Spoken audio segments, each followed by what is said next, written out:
வணக்கம். நம்ம இந்த சீரீஸ்ல ஸ்லோகங்கள் மூலியமா சமஸ்கிருத வார்த்தைகள் கத்துப்போம். இன்னைக்கு நம்ம விநாயகர் ஸ்தோத்திரத்திலேருந்து ஆரம்பிப்போம். வக்ரதுண்ட மகாகாய சூரிய கோட்டி சமப்பிரப நிர்விக்னம் குரு மே தேவ சர்வ காரியேஷு சர்வதா. இதுக்கு அர்த்தம் பார்த்தீங்கன்னா, வக்ரதுண்ட, வக்ரன வளைந்த, துண்டன தும்பிக்கை, வளைந்த தும்பிக்கை உடையவர்.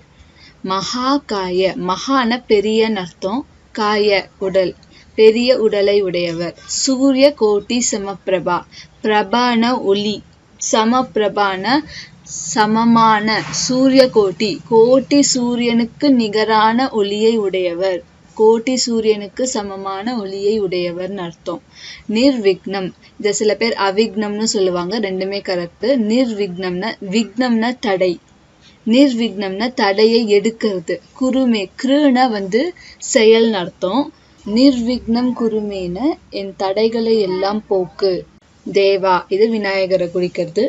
சர்வ காரேஷு, எல்லா காரியங்களிலும், என்னுடைய எல்லா காரியங்களிலும். சர்வதான எப்பொழுதும் அர்த்தம். ஸோ என்னுடைய எல்லா காரியங்களிலும் எப்பொழுதும் இருக்கும் தடைகளை நீக்கி அருள்வாய். அதுதான் இந்த ஸ்லோகத்தோட மீனிங். ஸோ திருப்பி ஒரு வாட்டி இந்த ஸ்லோகம் சொல்லலாம்.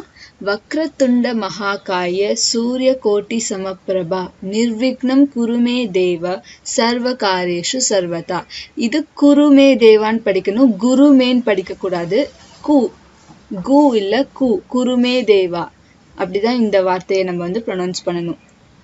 அடுத்த லெசன்ஸ்லாம் உங்களுக்கு தானா நோட்டிஃபிகேஷன் வரணும்னா நீங்க சப்ஸ்கிரைப் பண்ணி பெல் பட்டனை ப்ரெஸ் பண்ணுங்க. நன்றி.